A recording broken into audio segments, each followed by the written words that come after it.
Hello. Please welcome Michelle Lee to the stage. Michelle's going to talk about building community and engagement, the winning climate strategy. Michelle, tell us a little bit about your background and how you got into climate work. Hi, Tim, and I guess good morning for most people. I don't know where people are joining from around the world, but it's great to be here. My name is Michelle, and I am the founder of two projects. One is called Clever Carbon, and the other is Women in Climate.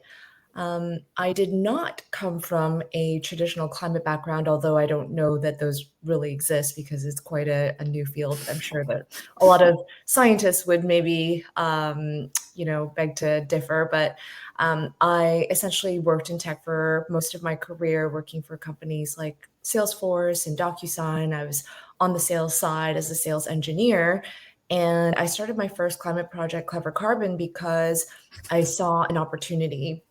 I felt like a lot of the material on sustainability at the time, and this was in 2020, a lot of it was really negative and it was very sort of binary. It was like, this is good, this is bad, this is right, this is wrong. And there was a lot of judging and shaming involved.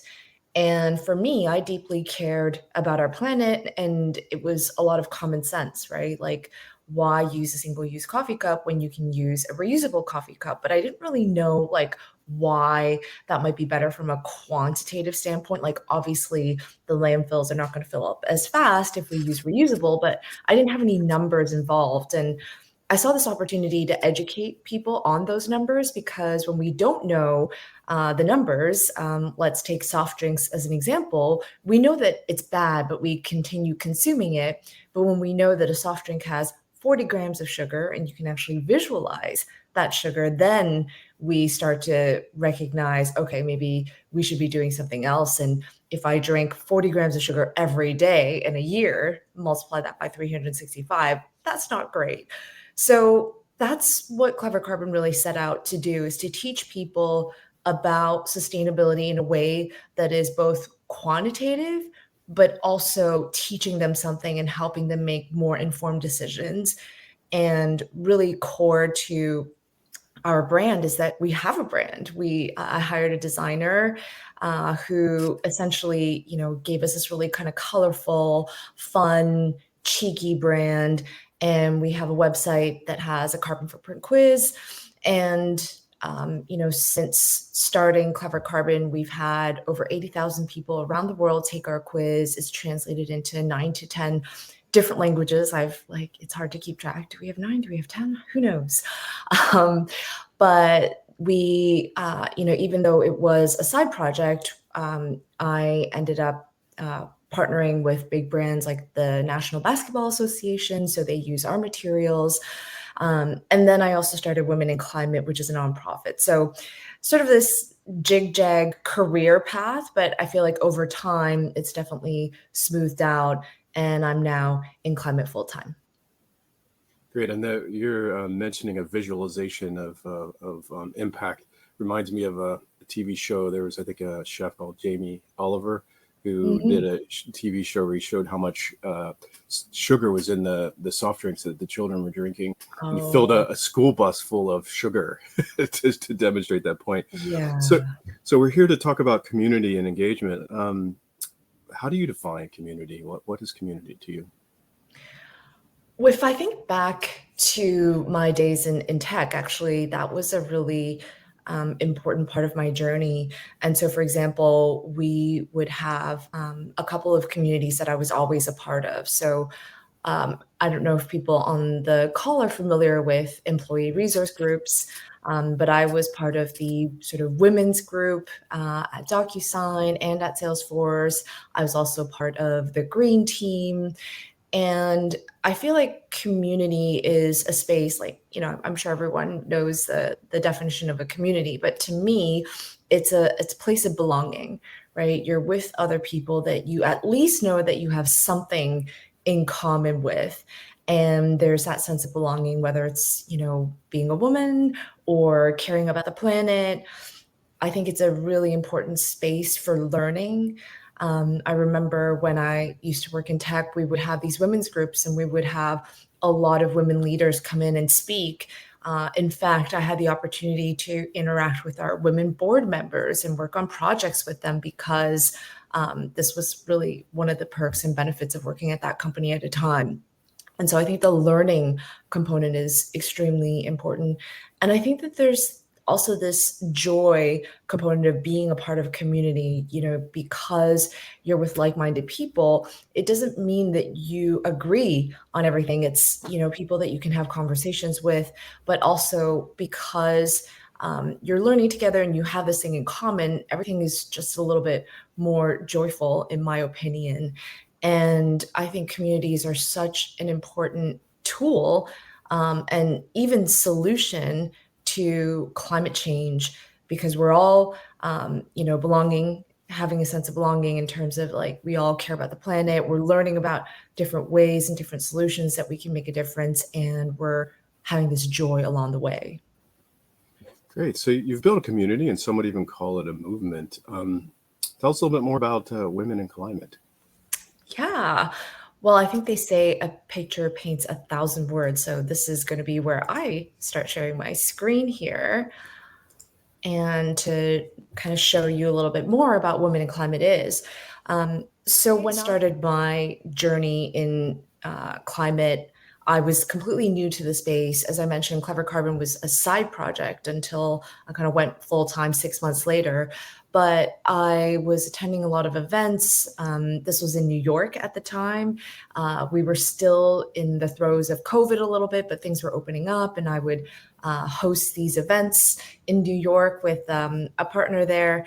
And it was a lot of men, which was completely fine. I'm used to that. I used to work in tech, but also a lot of talk about deal flow, about investors, about startups, about unicorns. And I really wanted to find people to talk about composting or plant-based eating, or even like what's your favorite Netflix show that you're watching right now, and just like getting to know people and having conversations on a deeper level. I don't think the energy transition is something that you can really get into in a 10-minute conversation while standing. So I really was craving this, like, let's sit down and have a conversation and discuss. And so I decided to throw a dinner with women only, just because I was selfishly trying to make new girlfriends in the city.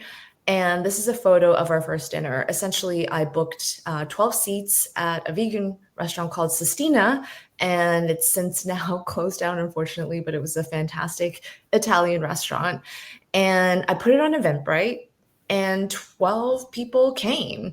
Most of them I didn't know. A few of them I knew through friends of friends.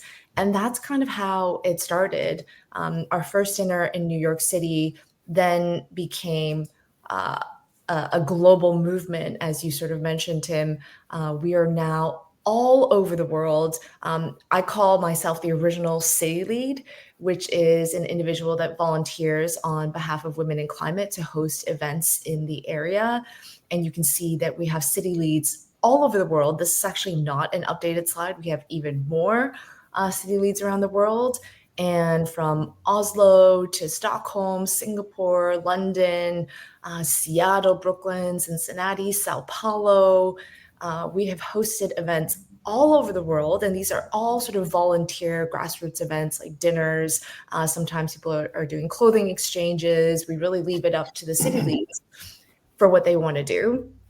And we've also hosted some formal events. So at Climate Week, at COP, we've partnered with organizations in the Middle East, the CCUS Forum in this case, to host a Women in Climate gala dinner in a space that is very male dominated. We were able to bring all the women together in conversation.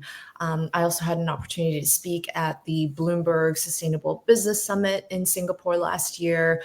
And we also have a speaker database, which is really a key offering for Women in Climate. So the speaker database essentially started because when I went to COP27, it was my first COP.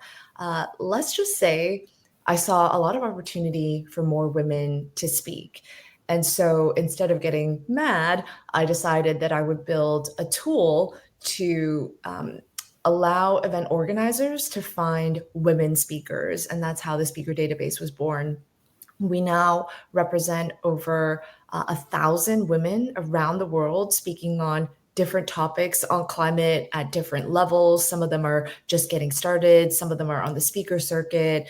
And any woman or non binary individual can create a free profile.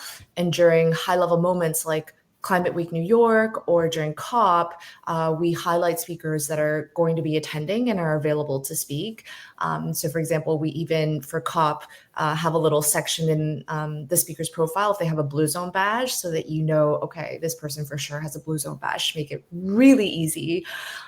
So it's really been a fun ride and a fun journey. And I want to give a shout out to my co-founder, Stephanie, who manages more of the day-to-day community side in terms of our Slack community, which has over 5,000 people today.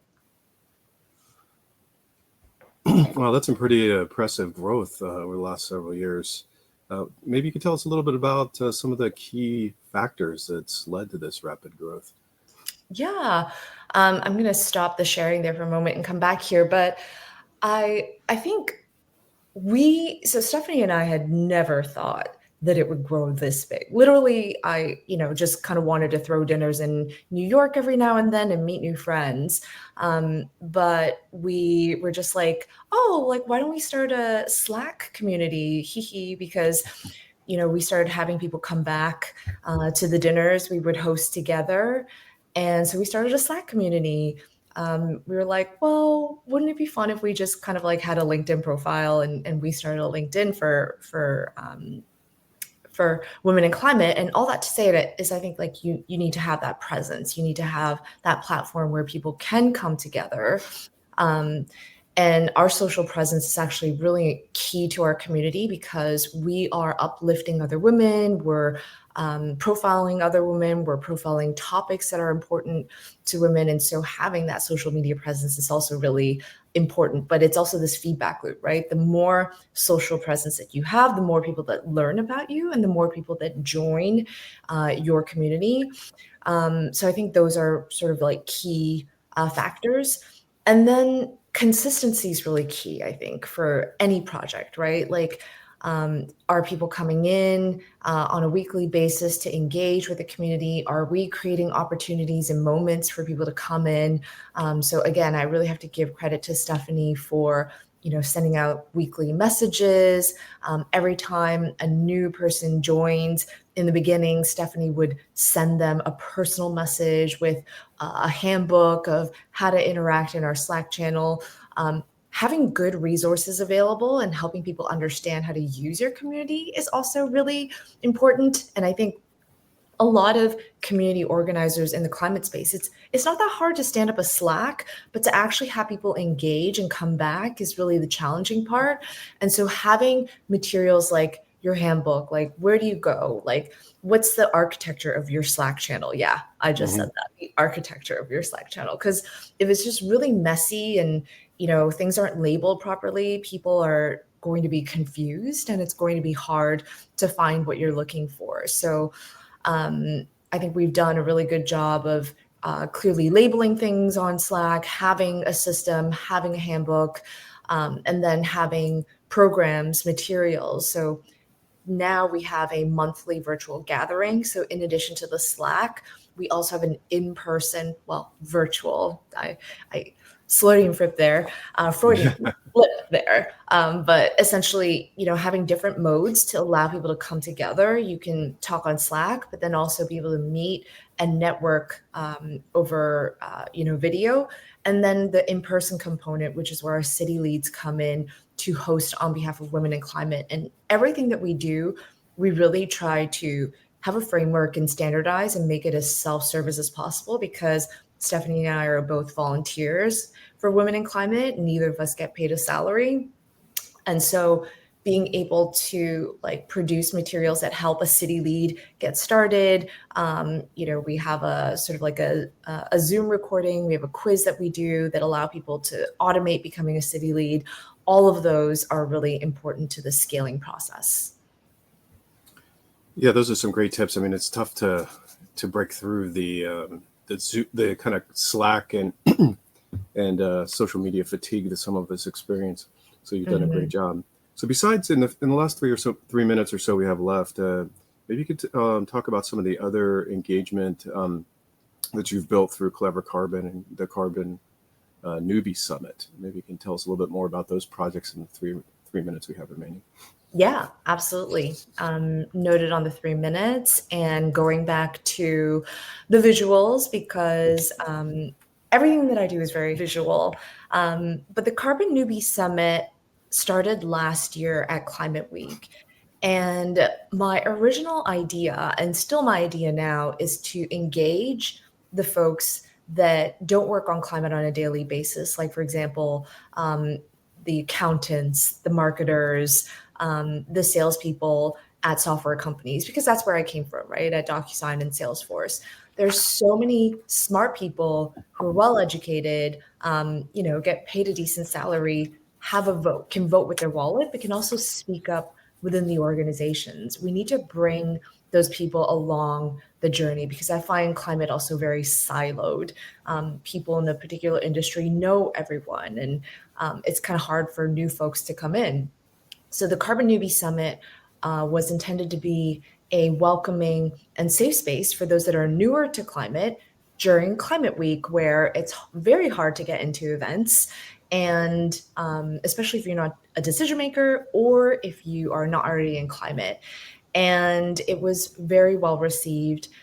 We have a number of really fantastic speakers that engage with us from the United Nations, Allbirds, MasterCard.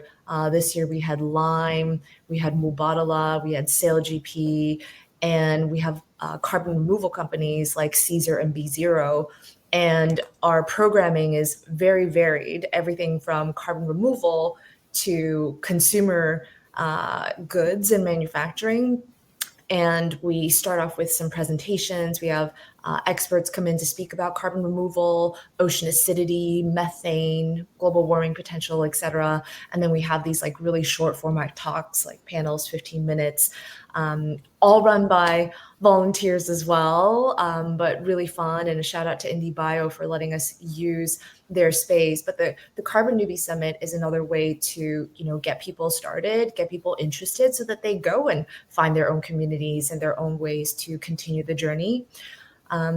Last but not least, I'll sort of share a little bit about the work that we do with the MBA. So Clever Carbon has a carbon footprint quiz. You can white label it, and after a individual takes the quiz, they get a badge that has their carbon footprint, and people can download it and share it to social media. And the NBA has used these materials on the Jumbotron, in All-Star games, during the playoffs as well. So, I guess to bring it back full circle, this kind of side project that I started, Clever Carbon, about 4 years ago has really kind of resulted in new experiences, new partnerships that I never would have thought possible. And all this wouldn't have been possible as well if I didn't have a community to kind of spur me along. Thank you, Michelle, for sharing your experience with community and building engagement. Thank you so much. We're unfortunately, we have to move on to the next speaker. Thank you. Yeah, thank you.